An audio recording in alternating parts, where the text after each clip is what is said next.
Hola, ¿cómo están? Les habla Yerin Páez Martínez de la Fundación Creer para Vencer, Creer. Hoy estamos de vuelta con nuestro estudio del libro de Juan, el Evangelio de San Juan, como muchos le conocen. Recuerden que hemos estado transitando toda esta temporada de esta cuarentena, que ya va por más que una cuarentena, pero que siempre hemos entendido que es un tiempo de oportunidad en el que Dios nos ha estado reajustando. El Señor nos está ajustando, nos ha metido en una nueva dimensión, no solamente espiritual, sino también terrenal, pero que el día a día terrenal va a tener una fuerte influencia de carácter espiritual, y dependiendo de la dimensión espiritual en la que tú te muevas, tú vas a poder enfrentar lo que a diario vas a tener que vivir producto de toda esta situación económica, financiera, de salud. Toda esta situación terrenal va a depender de la verdad que tú conozcas,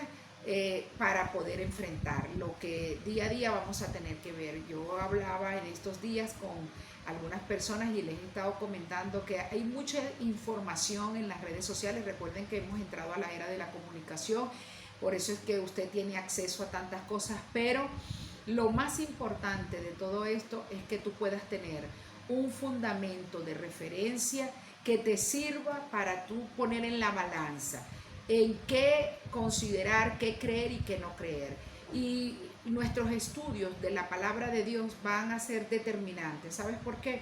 Porque vamos a ver que en estos tiempos van a existir una producción de mensajes que tengan o contengan palabra de Dios, pero que probablemente no te la van a impartir o te la van a compartir desde la verdad, desde la perspectiva del Padre Celestial, desde el lenguaje de Jesucristo. Y lo más importante es que tú puedas escudriñar la Escritura, que tú puedas leerla, que tú puedas encontrarte con el Padre Celestial, que tú puedas ir al trono de su gracia, que tú puedas subir a su trono de poder a través del camino correcto. No es un asunto de religión, no es un asunto eclesiástico, no es un asunto de a qué iglesia tú perteneces, ¿sabes? Cuando tú lees la Biblia, tú te das cuenta que Jesucristo nunca habló de un tipo de iglesia, ni siquiera cuando estaba en el Apocalipsis. Hay transliteraciones de la palabra de Dios, de la Biblia, que la gente no siempre lo ha dicho con el interés de ajustar su vida a los fundamentos y a los principios que la palabra de Dios establece, sino que lo han dicho es para desvirtuarla, para continuar en una vida desordenada, alejada de Dios. Pero ciertamente la palabra de Dios, lo que nosotros conocemos hoy como la Biblia, son traducciones de los pergaminos originales, que están muchos de ellos en Israel. Y cuando fueron traducidos al griego y del griego al español, hay muchas palabras, muchos eventos, muchas expresiones de Jesucristo, por ejemplo, y de los profetas y de los que escribieron originalmente la palabra de Dios, que fueron quitadas, que fueron sesgadas, que fueron ajustadas para poder justificar estructuras eclesiásticas que hoy en día existen, y que bueno, el resultado de eso es el mundo que tenemos. La división, la contienda, la envidia, el amor al dinero. O sea, hay cualquier cantidad de libros religiosos que se contradicen entre sí, pero sabe, cuando usted los coloca en un estudio, usted se pone a escudriñarlo, usted va a encontrar la sustancia y va a ver que hay un solo mensaje. Y Jesucristo no es religión. Jesucristo no es un tema de evangélicos, de católicos, de testigos de Jehová, de adventistas, de bautistas, de mormones, de brujos, de hechiceros, No, Jesucristo es un estilo de vida. Jesucristo es un fundamento. Jesucristo es el camino, la verdad y la vida. Y nadie viene al Padre Celestial sino por medio de Él. Y nuestro propósito no es invitarte a que tú entres a una religión o a una estructura eclesiástica, no. nuestra intención, el motivo del por qué hacemos estas transmisiones es para que tú vayas directamente a la fuente correcta, que tú puedas tener un encuentro personal con el Padre Celestial a través de Jesucristo, a través del conocimiento en principio teórico de todo lo que la Biblia habla acerca de Jesús o de Yeshua, porque ese es su nombre original, Jesucristo, Yeshua, y que tú puedas conocerlo más allá de lo que otros te han dicho, que tú puedas conocer la verdad de Cristo porque tú lo leíste, porque tú viniste con un corazón dispuesto, así como cuando tú vas para la clase de la materia que más te gusta y tú vas porque te gusta cómo el profesor da la clase y porque tú consideras que ese profesor sabe bastante o esa profesora o esa maestra sabe bastante y tú dices, oye, me gusta ir a la clase de la profesora o del profesor tal porque a mí me gusta cómo él explica, pero que cuando tú entres tú en tus cuadernos, en los libros, tú puedas encontrarte tú mismo con una verdad y que tú mismo puedas poner en práctica esa verdad y que tu vida sea ajustada por el poder de la palabra, de esa verdad, operando en ti en dimensiones espirituales de las que quizás tú no eres consciente, pero que sí vas a ser un instrumento manifiesto de lo que esa verdad está haciendo en tu vida y que tú empieces a ajustarte a esa verdad y comience esa verdad a ser un estilo de vida para ti. Y lo que queremos es eso, porque sabes, esta Biblia dice que en los postreros tiempos, es decir, en el último tiempo, y hemos entrado en el último tiempo, ¿sabes? La gente siempre, usted lee por ahí carteles y usted escucha a todo el mundo, o a mucha gente, no a todo el mundo, a mucha gente decir que Jesucristo viene en su segunda venida, que Cristo vuelve, que Cristo va a regresar, que Cristo viene. Y por ejemplo, yo tengo una hermana que ella siempre me decía a mí, no hombre, ¿cómo es eso? Que Cristo viene desde que yo nací, ya yo tengo yo no sé cuántos años y Cristo no ha venido. Pero ¿sabes qué? Esta Biblia dice que para Dios un día es como 1000 años y 1000 años es como un día. Y Dios es eterno. Dios, nuestro Padre Celestial, no se mueve en las dimensiones de pasado, presente y futuro. Ha sido el hombre quien ubica los tiempos del Señor en esas concepciones para poder explicar algunas cosas. Pero sabes, el Padre Celestial se mueve en la eternidad. Él no cuenta los tiempos como los contamos nosotros. Y eso es parte del problema que tenemos los que decimos que somos hijos de Dios. Que no conocemos su principio, no conocemos su lenguaje, no sabemos cómo Él cuenta, no sabemos cuáles realmente son las celebraciones a las que Él nos invita. Y entonces nosotros queremos celebrar nuestras cosas, invitarlo a Él. Y la cosa no es así, es al revés, no funciona así. Entonces, bueno, lo que pretendemos con estas transmisiones es que tú te animes a conocer a Jesucristo, que conozcas al Padre Celestial, que tengas tus propias experiencias, que adquieras un conocimiento directamente de la fuente correcta y nosotros ser, ¿sabes? Como son esos maestros que a ti te encantan, que a ti te gustan, cómo dan la clase y que esos maestros en algún momento fueron alumnos, fueron discípulos. Que eso es lo que significa la palabra discípulo, uno que se somete al maestro y es disciplinado con su maestro, respetuoso con su maestro, porque confía en él, porque se somete a él, porque le cree. Y sabe, Jesucristo es nuestro gran maestro y muchos de los que le conocemos y estamos haciendo esto que yo te estoy invitando que hagas y que te anime, al final nos convertimos en los discípulos de Jesucristo. Y eso es ser discípulo de Cristo, cuando tú eres capaz de conocer a Jesucristo de tal manera que Jesucristo ha influenciado tu vida, tu manera de comportarte, tu manera de pensar, tu manera de vivir, tu manera de conducirte, tu manera de ver las cosas, de escuchar, de oler, de tocar, de caminar. Cuando tú estás impregnado de la personalidad de Cristo y comienzas a hacer las cosas como Cristo la hizo, tú vas a ver que van a pasar cosas en tu vida que tú mismo te vas a sorprender de ti mismo, porque no es un asunto de religión, es un asunto de comunión, de estilo de vida, de conocimiento de Él y de que puedas conocer al Padre y que los que hemos aprendido o hemos avanzado un poquito más en ese transitar, pues te podamos ayudar a que tú puedas tener también esa experiencia, pero que más que una experiencia tengas ese estilo de vida y tu vida personal, tu hogar, tu entorno, tu ambiente, la atmósfera en donde tú estás pueda ir siendo transformada producto de la transformación que está haciendo el Espíritu Santo de Dios una vez que tú decides conocer a Cristo y ser como Él.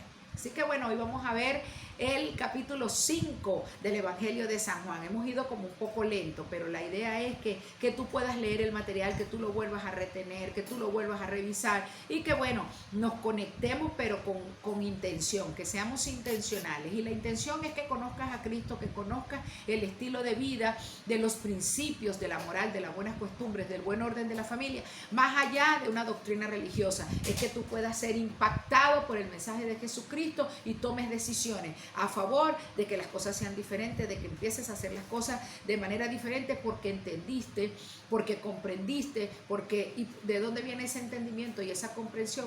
Porque aceptaste que Cristo es la verdad y que sus principios como hombre que fue terrenalmente y que Él tuvo un comportamiento y un estilo de vida que nos dejó como ejemplo para que supiéramos que sí se puede vivir y que sí lo puede hacer. Y bueno, se active en nosotros el poder de su Espíritu Santo, del Ruach. La palabra Ruach es espíritu, es viento, es una fuerza potente. El Ruach HaKodesh, es decir, el Espíritu, una fuerza de poder santa que solamente te puede dar el Padre Celestial cuando tú has decidido conocer a Jesucristo y ser como Él.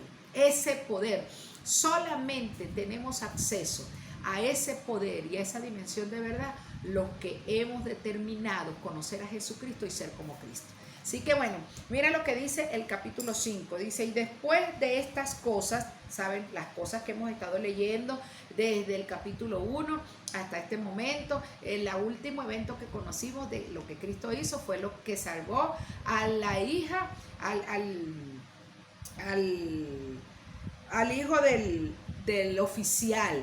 ¿Se acuerdan? Del que estaba autoridad y le dice que se sanó, se le quitó la fiebre. Eso lo puedes ver en la transmisión anterior para adelantar lo que tiene que ver con el capítulo 5. Y fíjate que dice, después de estas cosas había una fiesta de los judíos y subió Jesús a Jerusalén. Y tú me preguntarás, ¿cuál es esa fiesta? Bueno, mal llamada fiesta, fueron traducidas aquí fiestas, son celebraciones. Pero esta celebración a la que se refiere esta parte del capítulo 5, del versículo 1 del Evangelio de San Juan, es a la celebración de los sábados, porque en la ley de Moisés el Señor estableció que debía guardarse el sábado. Hay algunas religiones que guardan el sábado, pero esa ley de Moisés fue derogada por el nuevo pacto, porque la ley de Moisés forma parte del antiguo pacto, pero en Cristo nosotros fuimos introducidos en un nuevo pacto y ya no nos guía la ley de Moisés, sino la ley del Espíritu de Dios, la ley del Espíritu de vida. Entonces, por eso es que los que creemos en Cristo, los que somos cristianos, no los que practicamos cristianismo. Ser cristiano y cristianismo no es lo mismo, para que sepan. El cristianismo es una doctrina de Cristo que han ajustado algunas cuestiones a sus maneras, pero que muchas de ellas no son ajustadas a lo que realmente Cristo hizo, como el Padre Celestial lo estableció desde el antiguo pacto, porque recuérdense que Jesucristo es el mensaje del antiguo pacto hecho carne, vivido y ejemplarizado y demostrado para nosotros los que hoy estamos aquí, tenemos la oportunidad de creer en Él y de tomar la decisión de conocerle y tener un estilo de vida como Él y ser como Él. Entonces eso es ser verdaderamente cristiano. Por eso es que usted va a ver en la Biblia y usted escucha a la gente por ahí que dice que no todo el que me diga Señor, Señor, entrará al reino de los cielos. No todo el que diga que es cristiano lo es porque lo diga. Tiene que ver el estilo de vida. Si tiene un estilo de vida como el de Jesucristo y se parece a Cristo, ese es cristiano. Pero si dice que es cristiano y hace cosas malas, que la gente por ahí dice de los religiosos, ay, menos mal que fulanito es evangélico. Bueno, ese es su problema, que es evangélico. Porque los evangélicos, cualquier religión, para no meterme en problemas, cualquier religión. Cristo no era ni católico, ni evangélico, ni testigo de Jehová, ni era mormón, ni era bautista, ni era adventista, ni nada. Cristo no profesaba ninguna religión. Cristo era el Hijo del Dios viviente y estableció y vivió bajo los fundamentos del Hijo de Dios y hizo lo que el Padre Celestial le dijo que tenía que hacerse, como el Padre Celestial estableció que debía hacerse. Entonces, esta fiesta que dicen aquí, la celebración de la fiesta judía, se estaba refiriendo al sábado, al que los judíos, hay muchos que guardan el sábado y hay mucha gente que guarda el sábado. ¿Ok?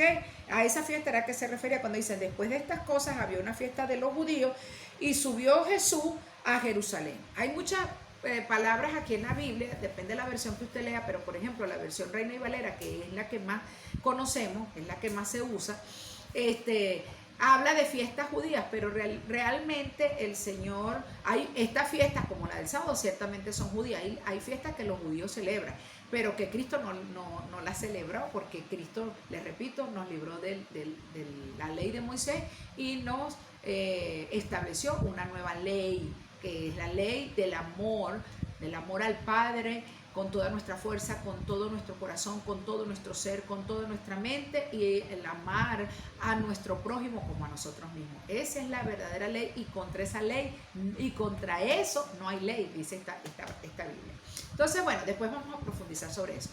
Entonces, aquí hay otras celebraciones que también la Biblia las llama como celebraciones o fiestas judías, y no son fiestas judías, son celebraciones perpetuas, santas convocatorias que el Padre Celestial estableció, que esa sí la celebró Cristo para que nosotros también la celebráramos, pero bueno, lamentablemente las religiones las han pervertido y han ajustado, queriendo, por ejemplo, el cristianismo celebra las fiestas que el Señor estableció de manera pagana. ¿Por qué? Porque las pervirtieron, no las celebran ni en los tiempos ni a la manera que el Señor lo estableció. Por eso es que no es lo mismo ser cristiano que practicar el cristianismo, son dos cosas distintas.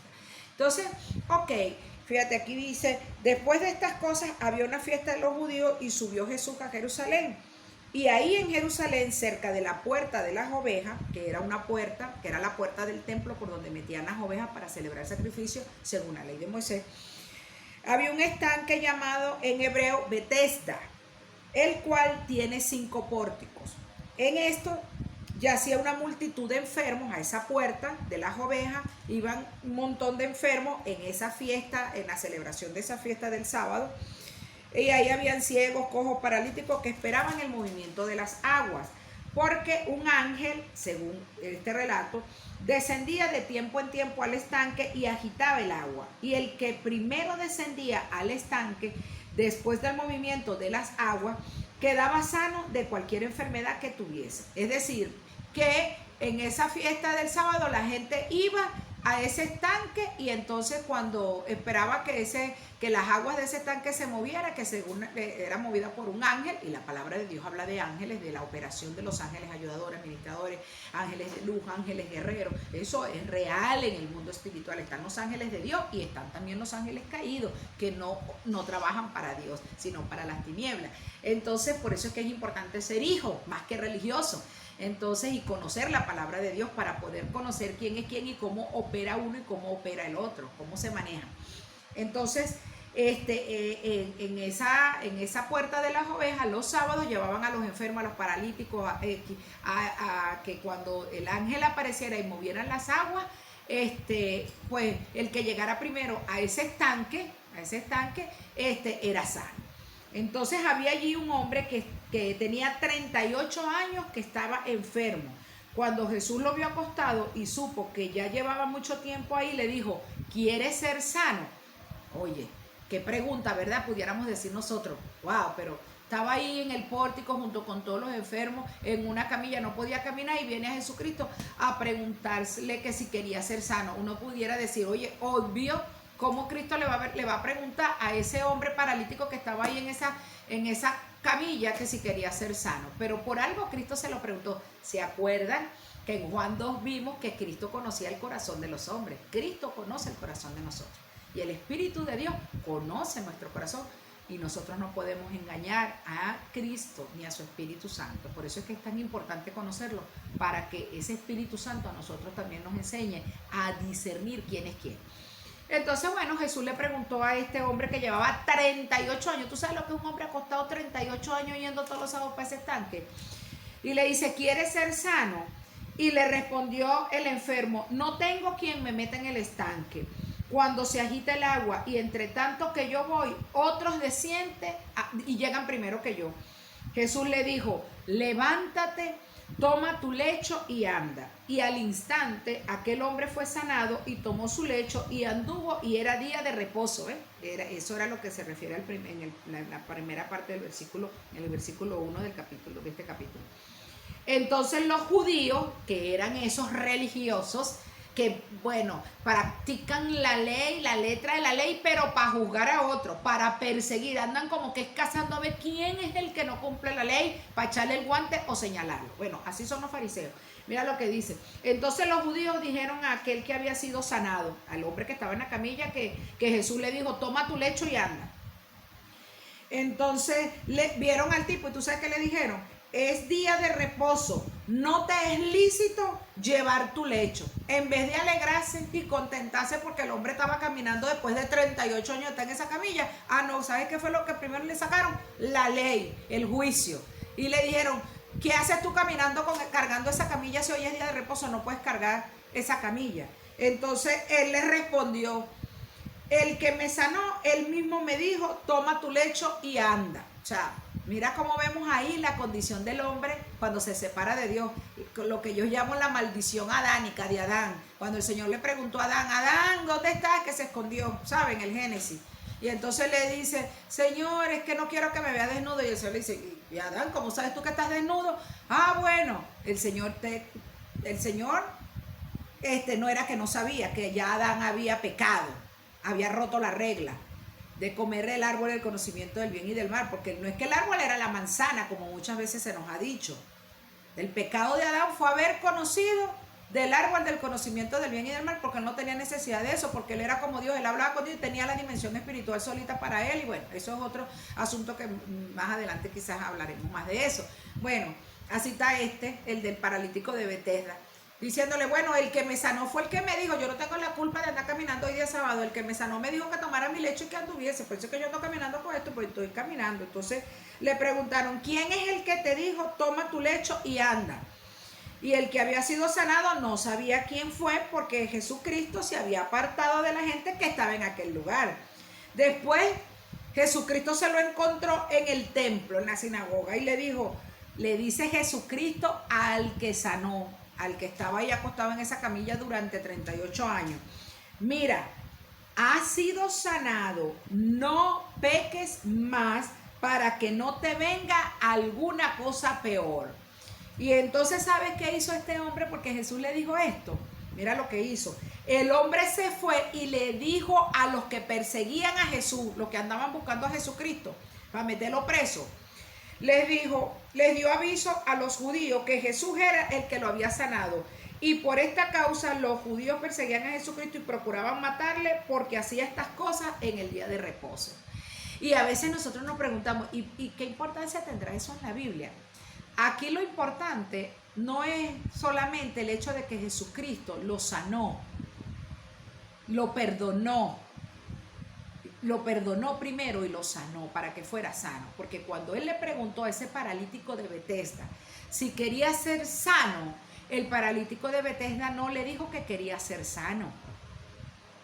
Si usted lee con detenimiento esta palabra desde el versículo 1 del capítulo 5 hasta el capítulo 16, usted va a ver que en ese versículo 6 al 7, Jesucristo se le acerca, porque lo ve en esa camilla tendida y tenía 38 años, y le dice, ¿quieres ser sano? ¿Qué le hubiese dicho a usted si a usted le preguntan, ¿quieres ser sano?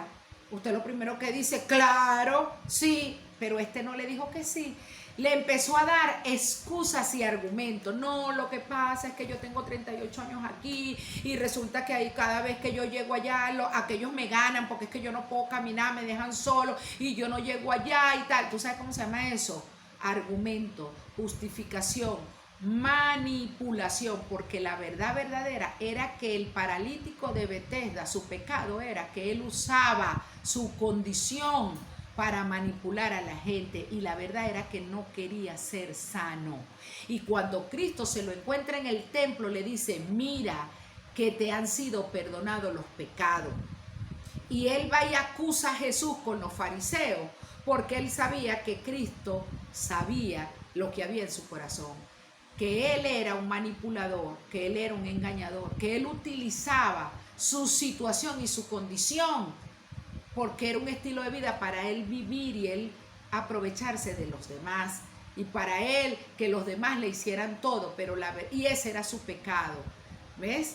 Entonces, ¿Cuántos de nosotros no estamos hoy en día en nuestras vidas y en nuestras casas, aún en medio de esta situación de cuarentena, que en lugar de agarrarnos de Dios y sí, Señor, yo voy a ser diferente, yo quiero ser, no, estamos utilizando esta circunstancia para manipular, para controlar, para quejarnos, para pretender que otros vengan a hacernos a nosotros, para manipular a otros, porque hay gente que de verdad sí quiere y tiene problemas. Ojo, no es que usted no tenga un problema, no tenga una enfermedad. El problema es cuando tú usas la enfermedad como tu estilo de vida para controlar la vida de otros y no quieres hacer nada por ti mismo. Eso es pecado, porque saber hacer lo bueno y no hacerlo es pecado. Eso es falta del temor de Dios, porque no aborreces el mal, porque es que no, porque es que tú prefieres seguir siendo pobre, porque para que tú vas a trabajar, que otro te ayude, para que tú vas a estudiar, si no, pobrecito de mí, es que yo nunca he tenido plata para estudiar, o qué puedo hacer yo, usted, esa gente que usted ve por ahí pidiendo, pero usted no los ve, no quieren, los llevas a una casa a cortar un monte. Aquí había un señor cerca de mi casa que por aquí toda la comunidad llegó y casi que lo adoptamos y le dábamos comida y entonces cargaba un cepillo y al principio llegó diciendo, no, mire, yo le barro el frente de su casa para que me dé un plato de comida porque yo tengo mis hijos, y nosotros todos, bueno, de buena fe, pensamos que era verdad.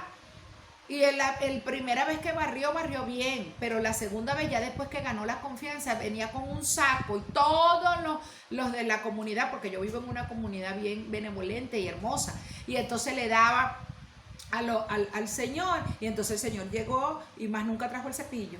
Después más nunca volvió, sino que venía, era puro a tocar, y después, bueno, más nunca volvió porque ya tenía suficiente comida y entonces le dejó un montón de gente por aquí embarcada. Y ese es el problema de mucha gente, el pecado que hay en su corazón, porque no quiere salir de su condición, porque no quiere alinearse a los principios de honra, de verdad, de solidaridad, de responsabilidad. No nos estamos haciendo responsables de nosotros mismos. Aquí nosotros le queremos echar la culpa al vecino, al del frente, al gobierno, al que sea, pero tú